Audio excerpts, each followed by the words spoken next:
So you said that this was like a social activity. So what does it say about the people that watch it alone or to like to watch it alone? Are like any conclusions or?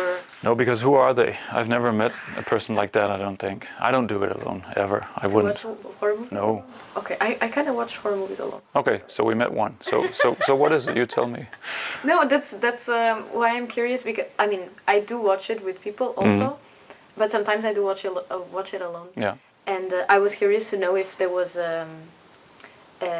not a division, but certain characteristics or like personality traits or something that can be associated with each group. Not that we know. Okay. No.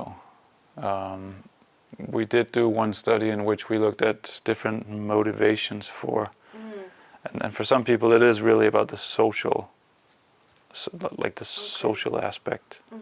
I think, like for my wife and my daughter, who usually watch horror movies with me, I don't think my wife really enjoys the scary stuff, but I think she enjoys, doing it with us and talking about it, and we scream together and then we laugh together, and yeah. So for some people it may be just the social aspect.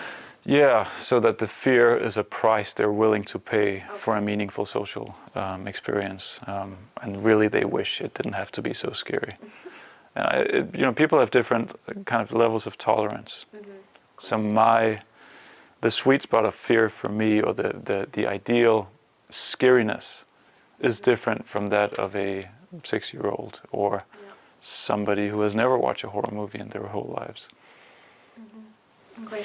And about the studies that you do in this part, do you have like a follow-up kind of, like what do people, like do you just focus on what happens here, or do you also study what happens afterwards, like when they go home, did they got scared, like? We haven't, no, we did another survey several years ago in which we asked people whether they were typically more or less anxious after watching a horror movie. Okay. And the reason why we did it is because there has been this idea of catharsis, which is an old Aristotelian idea so Aristotle was trying to figure out, why do people watch tragic theater plays that make them cry? And he thought maybe it's about cleansing the system of negative emotion. And so people have suggested a similar function for horror. Maybe it's about cleansing your system of fear. Okay. And I always thought that can't be, because when I watch a horror movie, I'll be more anxious for minutes, hours, sometimes days or weeks. And there are many studies on how, like, Jaws, about the giant shark that eats people. Yeah. When that movie came out in the mid-70s, this is what happened to North American beach tourism. People stopped going to the beach. Yeah. People didn't want to go to swimming pools. Similar with the Blair Witch Project. People didn't want to go camping.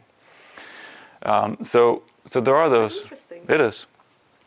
Even though it's make-believe, it still kind of bleeds into reality, and it subtly changes, calibrates people's behavior. Which is, I think historically scary stories have had a function not just as entertainment, but as a tool for behavioral regulation. You want somebody to behave in a certain way, tell them a really scary, blood-dripping monster story about what will happen if they don't. Yeah. Like tell kids about the monsters that are in the woods so that they don't wander off on their own. So, yeah. So anyway, so we wanted to kind of look at that catharsis idea. And if you ask people, most people will say that they're more anxious after they watch a horror movie. Okay. That is so weird. It's very weird. But then, what is, because in here you do the movies part, right? And there is the games. Yeah, and so this is really, it's kind of like a pipeline to the other part. So this is the biometric cinema. We collect data, try to teach a computer to recognize fear, because we need that in the next room. I'm curious about what is the difference then between reading a horror novel or watching a horror movie or playing a horror game? Yeah. So there are obvious similarities, because it's about being scared and kind of enjoying that fear. And at the same time, there are differences. And one immediate difference is that some of those media are audiovisual. So a movie has sound, and a horror game has sound, but a book doesn't have sound. And sound is really important to create one of the most common techniques, which is the jump scare. It's a kind of shock effect that startles people. And it's usually a combination of a scary image and a sudden loud noise. You know, like hiding behind a door, jumping out and yelling "boo" when somebody walks behind. And that makes people startle. And not just people, you know, it's such a basic, primitive biological defense mechanism that you find it in rats and frogs and rabbits, you know, even a snail. You can jump scare a snail if you wanted to. But the jump scare relies on the auditory component, the sound. And you don't have that in a book. So, on the other hand, horror books are really good at like transporting you through the imagination into the mind of somebody else. So you can read a Stephen King novel and kind of displace yourself from your own corporal existence into the mind of a fictional character, which is, it's really almost a kind of magic. Yeah. And so empathize with and sympathize and relate to, feel for, feel with fictional characters who find themselves in really scary worlds. And then the video game is also audiovisual, also usually narrative, so it tells a story just like films and books. But the crucial difference between a horror video game and other kinds of horror, narrative horror media, is that the video game has interaction. So you can do things. I mean, you can do things when you're watching a movie or reading a book. You can yell at the screen, you know, "Don't go into the basement. There's a weird noise. You're in a horror movie." Why would you do that? Exactly. Why? But he still goes into the basement and gets killed brutally by a guy in a hockey mask. But in the game, you can choose not to do so.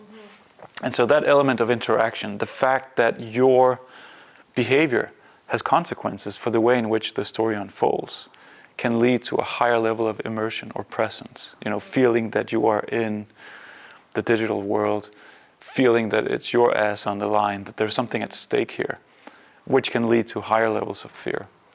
So for many people, myself included, horror games are scarier than horror movies or horror books. Okay. So in here it's basically about finding what makes you more immersed in the experience for it to be that scary or scarier. I think the main purpose of this room, which is a pretty big room, but that's because we needed to develop a virtual reality horror game where people put on a VR headset and they run around in here. You know, it's going to be a multiplayer game, so you can have maybe 3-4 people. Okay. They'll each have on a headset which is wireless, connected by Bluetooth to some of the computer equipment. And they take on the glasses and they're suddenly in this labyrinth or maze that's pretty dark, and there are monsters. And they run around and try to get away from the monster. The thing about that game is we measure, so we put these physiological sensors on people that I showed you before, which are also wireless. And so we constantly measure fear and enjoyment and feed that into the computer. And so the computer can change the video game depending on, for example, what you're afraid of. So if the computer can see you don't like spiders and I don't like snakes, you will see spiders crawling on the walls in the maze when you need to be frightened. I will see a snake slithering on the floor. But we're in the same virtual environment, but we see different things. And the fear level constantly goes up or down.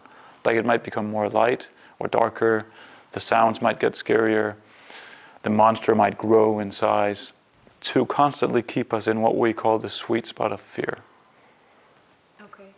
And what other techniques do you use to make it so personalized? Well, one thing is adjusting the scare level, because people have different sweet spots of fear, different thresholds, different, like you can imagine fear from no fear to maximum fear. And so where is the most fun, the ideal level of fear, and that varies from person to person.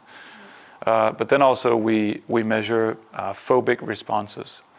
So at the beginning of the game, you put on the glasses, you go through these different phobic scenarios, like you have to walk across a plank from one rooftop to another, so to see if you're afraid of heights. You have to go around in a basement where there are really big spiders that crawl around. Okay. So you test that already in the set? You don't have like a previous survey, like what are you afraid of? No. You test everything? Yeah, that's more fun. Yeah. Yeah. Probably more authentic also. Yes, exactly. Yeah. Okay. So that's what we're developing in here. That's crazy. Mm-hmm. And what are future projects or other projects that you are currently working on? Yeah, that's the thing. So the stuff in here, which we call Apex of Fear, it's very much about applying what we have learned about horror and recreational fear, and to see if we can take those findings, for example, about the sweet spot of fear, which is a finding from one of the haunted house studies, where we looked at the relationship between pleasure and fear, and found that there's this sweet spot where fear is just so and enjoyment is maximized. And we can use that to create a horror experience that is for everybody. So that's very much applying what we have learned. But there's still so much we don't know.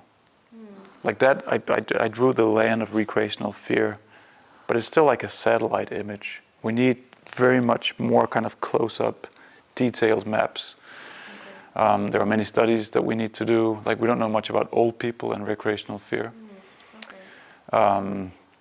Many haunted house studies that we want to conduct. We want to see if, we talked about kids and recreational fear and how teachers in kindergartens and nurseries feel that it's a good idea to frighten the kids a little bit. Why? Maybe it's a kind of fear inoculation. Like when you get a vaccine, you get a little bit of bad stuff and then you develop a tolerance for bad stuff. And we think that's maybe one of the primary functions of recreational fear.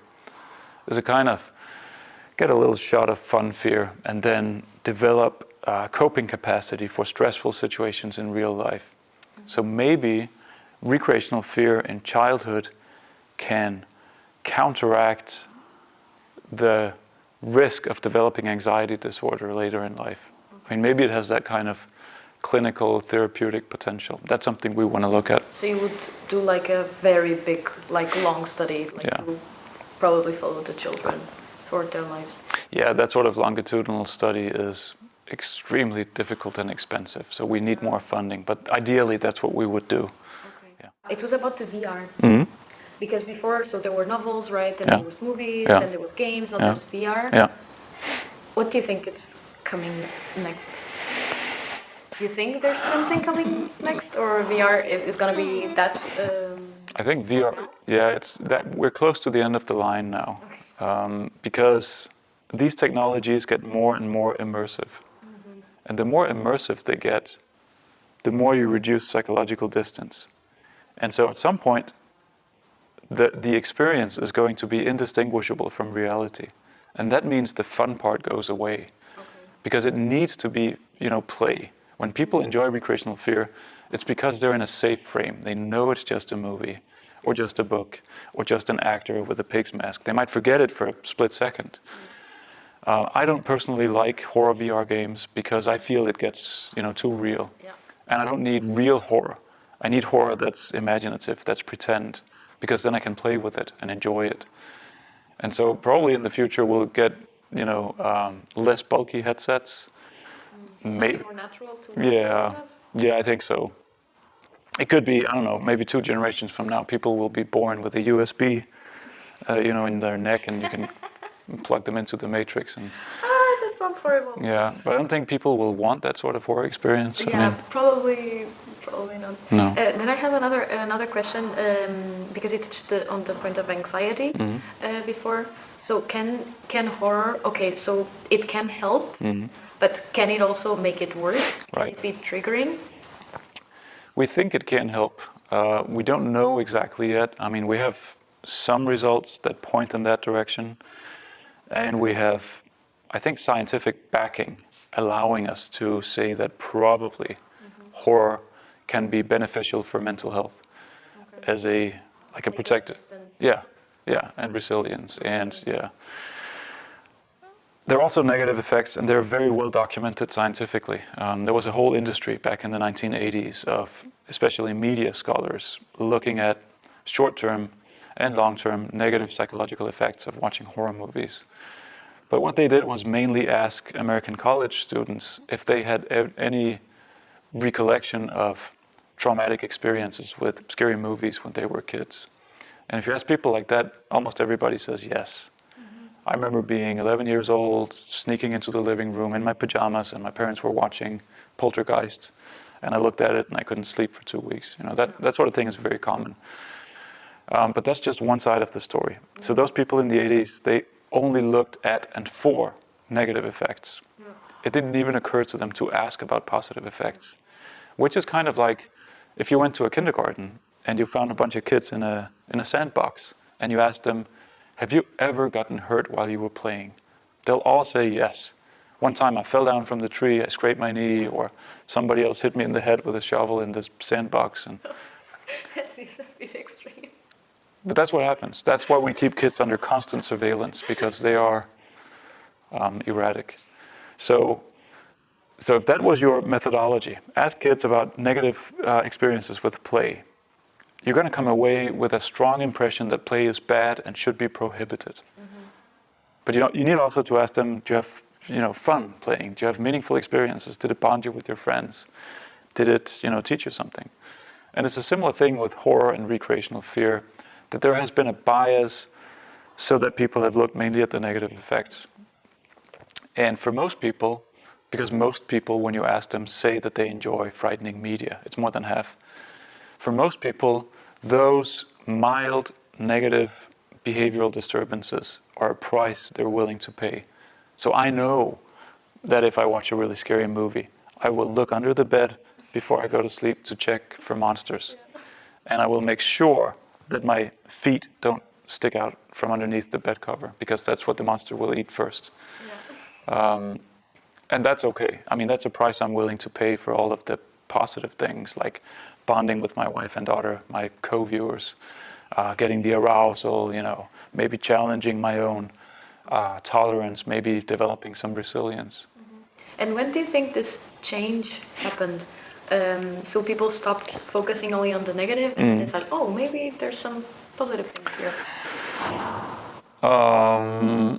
See, that's putting me in a difficult situation. Okay. Because I think the Recreational Fear Lab has a lot of the credit, but I'm also Scandinavian and modest and don't like, tooting my own horn. We can go to the next question if you don't. So my colleagues, my truly brilliant colleagues, have a lot of the, because I think the discourse has been changing a little bit over the last 2-3 years. Like you see, very recent. It is. You see more and more news stories about watching horror movies might be good for you. Go to a haunted house this Halloween. It might help you to do this and that. That is very recent. Yes. Okay, that's quite interesting. And then something else that just occurred. We were talking before about the different horror fans that you kind of discovered, right? that you divided in several groups. Can you explain a little bit about it? Yeah, that's something that I think is quite intriguing, and again, one way in which we're trying to address one of several misunderstandings that exist when it comes to horror, because people have all kinds of prejudices. I mean, it's one of the least prestigious genres. I mean, I work in an English department, and I'm the horror guy. And that's obviously not as kind of prestigious as being the Shakespeare guy or gal, because horror historically has tended to be placed at the bottom of a kind of cultural value hierarchy. Maybe because it's about, strong emotions, and emotions are seen in our culture to be lower than the intellect. It's a false dichotomy, for one thing, and it's also not true. Horror is, yes, it's about emotions. Why should emotional stimulation be less valuable than intellectual stimulation? But it's also about intellectual stimulation. So good horror movies can kind of prompt you to think about the meaning of life, or the nature of good and evil, or human perseverance in the face of really nasty scenarios. But one prejudice that has been around for a long time is that horror fans are teenage boys with unhealthy interests.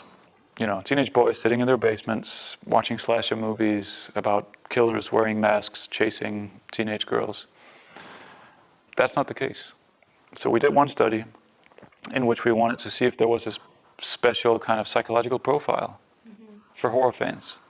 Now, there wasn't. It was a mess, you know. You find horror fans who are extroverted, horror fans who are introverted, horror fans who are conscientious, horror fans who are not, horror fans who are anxious, horror fans who are...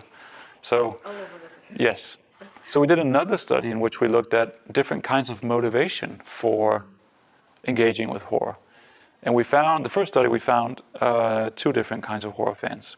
Adrenaline junkies and white knucklers. And adrenaline junkies are horror fans who enjoy the stimulation and who just want to be maximally stimulated, and that puts them in a good mood. Adrenaline junkies or white knucklers are people who also enjoy horror, but more as a kind of challenge for themselves in keeping fear at a tolerable level and making it through a frightening experience with their mental health intact. So it's like learning experience. Yeah. Yeah, they typically, when we ask them, they say that they learn something important about themselves and they feel they develop as a person. And so for one group, it's about maximizing stimulation. For another, it's about keeping it down. Okay. And in a follow-up study, we found a third kind that we call a dark coper. Okay. And a dark coper is somebody who uses dark entertainment to cope with the world. That hence the name. So people who think the world is scary, but they use scary media to kind of deal with that scary world. Many of them have anxiety or depression and use horror as a kind of self-medication to kind of lift themselves out of depression, to feel something powerful. Yeah. Or, okay, this was very bad, but I survived this, so this doesn't seem so bad in comparison? Yeah, there can be that sort of contrast effect, yes. Okay. Also that, you know, the sheer physiological stimulation, you know, finally you're feeling something powerful. But people with anxiety, you know, they walk around in a mist of bad feeling. They don't know exactly where it's coming from, and they can't really control it. And then they sit in front of a horror movie or go to a haunted house, and they know exactly what's causing it. It's the guy with the pig's mask and the chainsaw, and they can tap out. You know, they have full control over the situation. Switch off the TV, leave the movie theater, drop out of the haunted house. So 3 different kinds of approaches to horror. 3 different types of horror fans, which kind of complicates or nuances the picture a little bit. But that's quite interesting. It is. Quite cool. Mm-hmm. Now something else that I just remembered, like we hear a lot, like 2 different narratives on why you shouldn't watch horror movies, at least what I've heard, and it's either that you're gonna be very scared, like when I was little or something, or younger, and my mom was like, no, don't watch that, you're not gonna sleep, or watching that much violence will make you violent. Right. So what do you have to say, especially the second type? No, it's true. It's like I talked about before, the many prejudices. And there's also a common idea that watching horror movies will kind of warp your moral compass, that it's sadistic, that it is psychologically harmful. And about the first scenario where if you ask people, they'll say, yes, I watched this horror movie even though my mom said I shouldn't, and it scared me and I slept with the lights on. When people tell stories like that, they do it with a smile and a laugh. Always, you know. It's a fun story to share because we're not talking about trauma here. We're talking about, you know, mild behavioral disturbances that maybe they felt bad at the time, but it's also kind of fun because it wasn't really, you know, threatening or dangerous. The second thing, watching violence. Now that, it's popped up on several occasions, like in the Victorian age, in the 19th century, some people were concerned about what was called penny dreadfuls, which were horror stories that were bought in these installments. And they thought maybe, you know, if working class people read these penny dreadfuls about murders and monsters and things, they themselves will become murders and monsters. It's kind of magical thinking, and it's not how it works. So this came just out of the blue, like someone thought this was going to happen, like there was no proof, nothing that, oh, this may be related, it was just... Yeah, just a cultural disease almost. no proof, there's no causal relationship, but it keeps cropping up. I mean, we saw it in the 50s again with horror comics in the US, like really scary, grisly horror comics that were read and enjoyed by kids and young adults. And there was this psychiatrist who thought that these horror comics made kids delinquents, criminals. And it went to the courts, and there were court hearings and everything, and eventually there was a whole censorship self-imposed by the comics industry to ban like the most scary stuff. In the 80s, in the UK, there was a whole debate about so-called video nasties, so horror movies on VHS tapes, that some people thought made kids. Like there was a really gruesome murder of a very small child by two kids who might have watched Child's Play, the film with Chucky the murderous doll. They probably didn't. There was no evidence. And even if they did, people don't turn into crazy killers from watching a horror movie, because people are really good at distinguishing reality from fiction, much better than we usually think. In the United States, there was a whole discussion about slasher movies and how they might contribute to misogyny, because sometimes you see things from the perspective of the killer, and it's often young women being killed. Only 15 years ago, there were controversies about so-called torture porn movies like Hostel and Saw, and a specific kind of horror movie that focuses on bodily mutilation and shows us really grisly and creative ways in which you can destroy the human body. Watching that stuff does not kind of corrupt your moral compass. I don't really enjoy it myself. I can see why some people might. It's not the kind of stimulation I want from my horror movies. I want the stimulation where I refuse to go into the basement alone because I think there are ghosts. That's what I want. I don't need to see what the inside of the human body looks like. But people are different, So that concern about fictional violence prompting real-world violence it's false. The causal relationship does not exist. So. And just to end, what recommendations would you like to share for people maybe that are starting, or someone that wants something more extreme? Like you can suggest a novel, video game, movie. Well, if there's somebody who's starting out, somebody who has stayed away from horror, but they kind of want to dip their toe in the dark water, start with something old, because that's one way to increase psychological distance. Like Halloween from 1978 is an excellent slasher movie about Michael Myers. Or, the movie with Johnny Depp with the knives on his hands, what's it called? Edward Scissorhands? Yeah, because it's a little bit scary, not very scary. So it's a good kind of starting point for somebody who wants to build resilience for scary media. But somebody who has a lot of that kind of resilience, I think there's some really good movies lately. And I want to recommend Stephen King to anybody, whether they're setting out or they're jaded, because King is the best at doing horror. But there are some really good recent movies like Hereditary or Midsommar, which they have a lot of heart. They want to do more than just jump scare the audience, but they also want to jump scare the audience. So you kind of get it all. But anything really from John Carpenter, an American film director who has done a lot of excellent horror movies, including one of my favorites, which is a little bit obscure. But it's called In the Mouth of Madness. It's from, I think, 1994. So that's a recommendation for somebody who feels they've seen it all, but maybe not that one. And if you want to go to the next level, go to a haunted house, because it's a very different experience from reading a book or watching a movie or even playing a game. Is there anything you would like to add? I don't think so. Okay. Thank you so much, Matthias, for having us. Sure, you're very welcome. That was it for this program, but stay tuned for the next one. In the meantime, don't forget to check our Facebook page, BURT, for updates on our schedules and programs. See you soon.